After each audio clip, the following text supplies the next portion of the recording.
आप सभी को ज्येष्ठ माह की निर्जला एकादशी की हार्दिक शुभकामनाएं।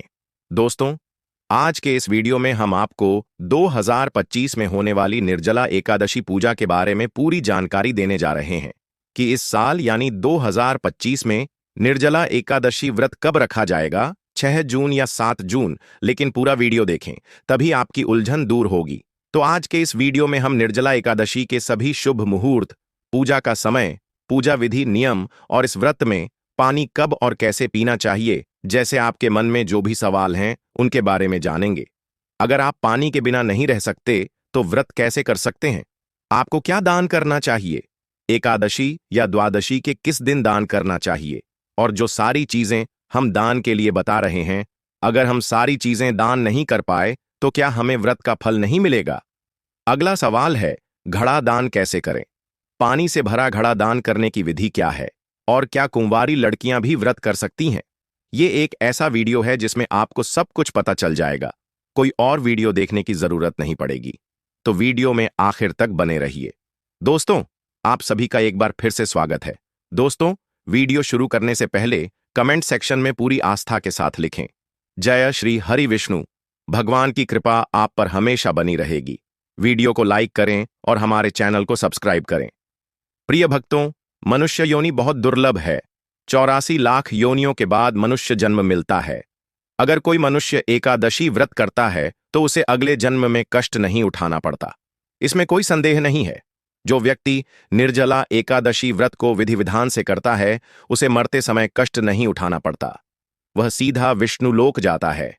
जो व्यक्ति निर्जला एकादशी व्रत करता है, उसे गंगा में तैरने के समान फल मिलता है। साथ ही उसके 7 जन्मों के पाप झलकर नष्ट हो जाते हैं। जो व्यक्ति एकादशी व्रत के साथ यज्ञ हवन करता है, उसके सभी शारीरिक, मानसिक और आध्यात्मिक कष्ट दूर हो जाते हैं। निर्जला एकादशी करने से व्यक्ति निरोगी और निरोगी रहता है। उसे सुंदर कांचन जैसा शरीर मिलता है। उसमें आत्मविश्वास जागृत होता है। उसकी मानसिक शक्ति बढ़ती है। उसकी कीर्ति चारों दिशाओं में फैलती है। इस दिन भगवान विष्णु और माता लक्ष्मी को भोग के साथ तुलसी दल अर्पित किया जाता है। मृत्यु के बाद उसे इंद्रलोक में अक्षय सुख की प्राप्ति होती है। उसे संतान सुख भी मिलता है, जिससे व्यक्ति रात में जागता है। उसके कई जन्मों के पाप नष्ट हो जाते हैं, क्षमा हो जाती है। जो व्यक्ति एकादशी व्रत के साथ यज्ञ हवन करता है, उसे गंगा में दौड़ने वाले के समान फल मिलता है। साथ ही उसके 7 जन्मों के पाप जलकर नष्ट हो जाते हैं।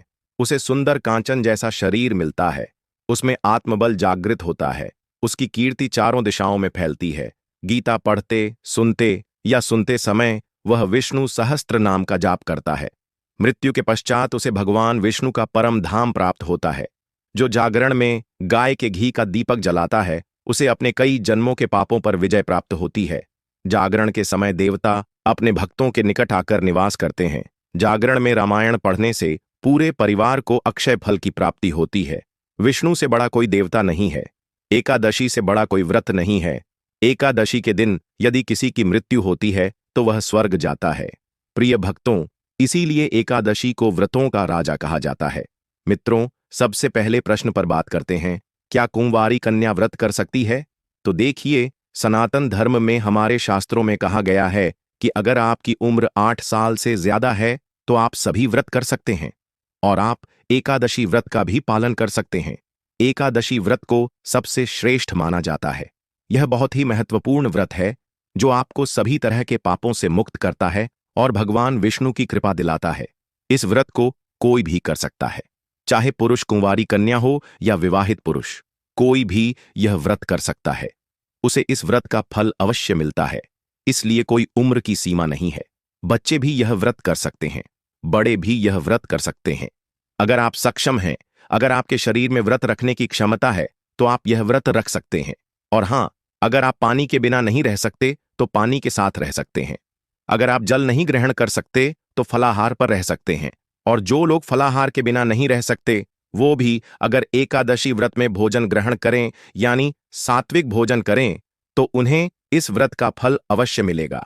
एकादशी व्रत भगवान विष्णु को बहुत प्रिय है। आप जितने सक्षम हैं, आपके शरीर में जितनी क्षमता है, व्रत को निभाने के लिए आपको उतना ही प्रयास करना चाहिए। अगला सवाल है कि आपको कब और कैसे पानी पीना चाहिए। बिना पानी के कितनी देर रहना चाहिए? देखिए, एकादशी व्रत में नियम यह है कि एकादशी के सूर्योदय से लेकर द्वादशी के सूर्योदय तक, यानी पूर्णिमा तक, आपको बिना पानी के रहना है। एकादशी व्रत बहुत कठोर होता है।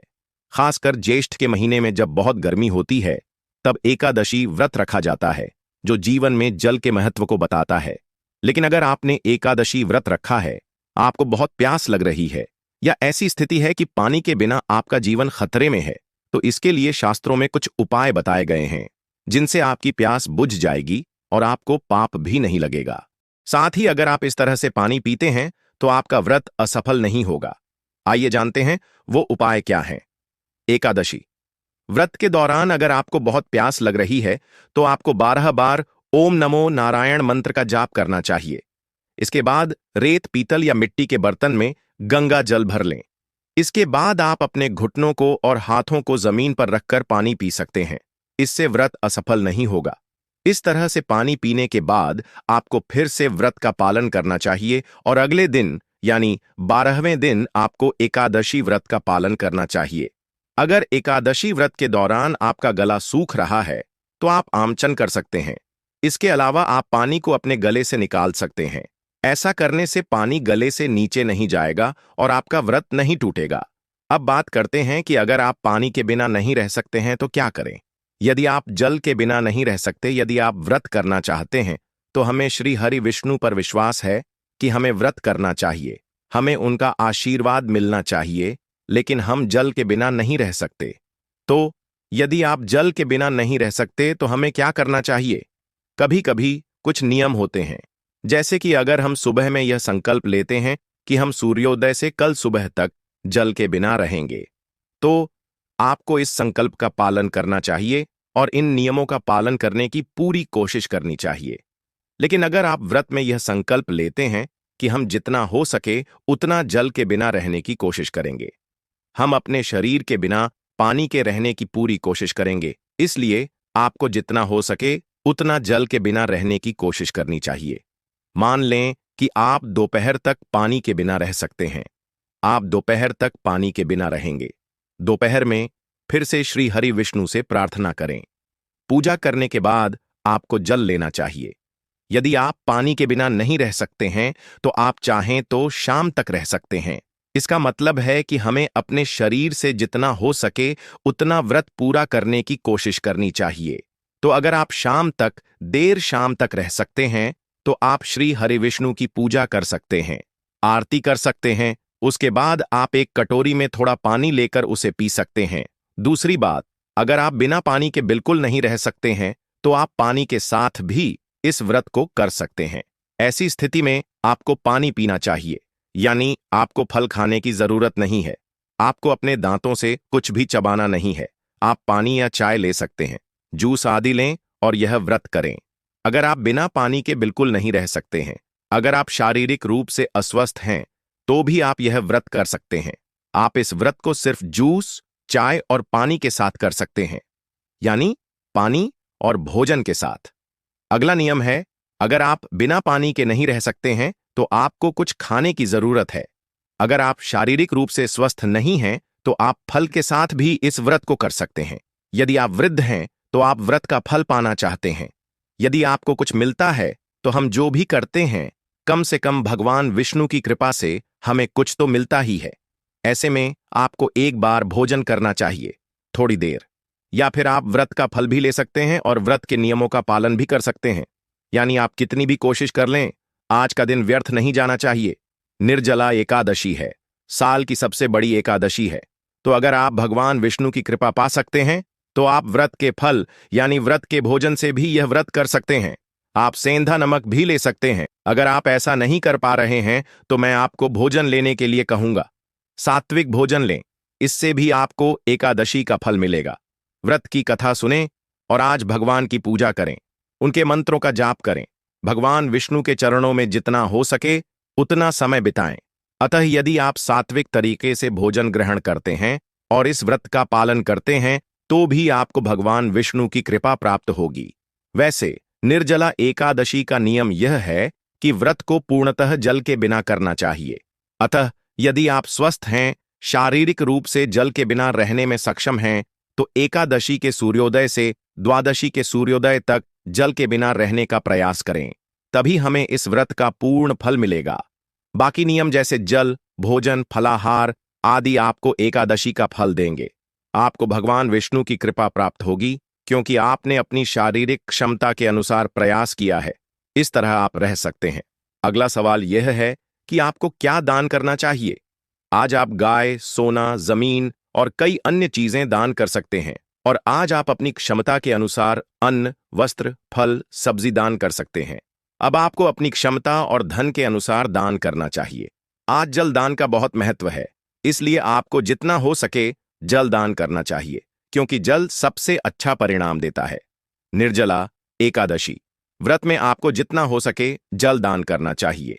आपको जानवरों के लिए पानी की व्यवस्था करनी चाहिए। आपको अपनी छत पर एक बर्तन में पानी रखना चाहिए, जिससे पक्षियों के लिए पानी की व्यवस्था हो सके।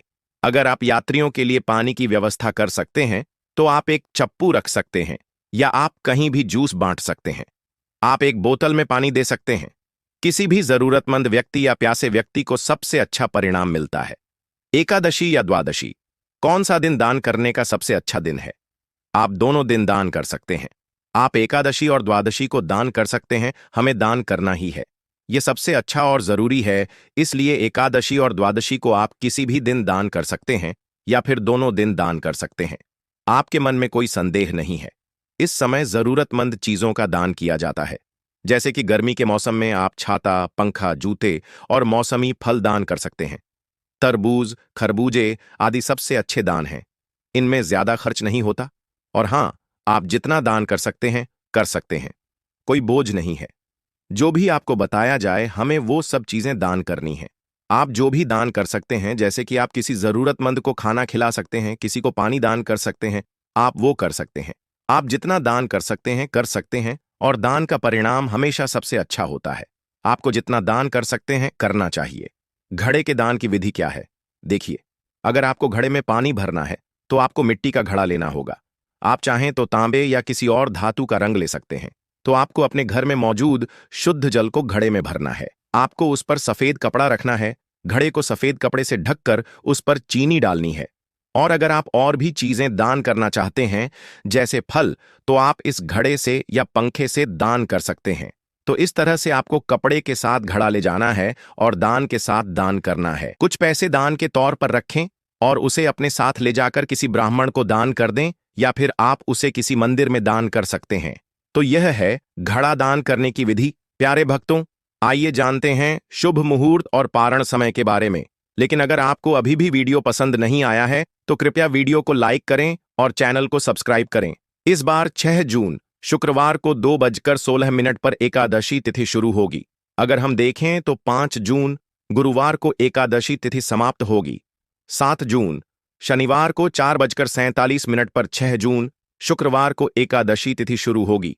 और इस तरह देखें तो 5 जून गुरुवार को दशमी तिथि के नियमों का पालन किया जाएगा। और इस बार 6 जून शुक्रवार को एकादशी शुरू होगी, जो स्मार्त एकादशी होगी, जिसमें सभी गृहस्थ व्रत कर सकते हैं। और 2 एकादशी 7 जून शनिवार को वैष्णव निर्जला एकादशी मनाई जाएगी।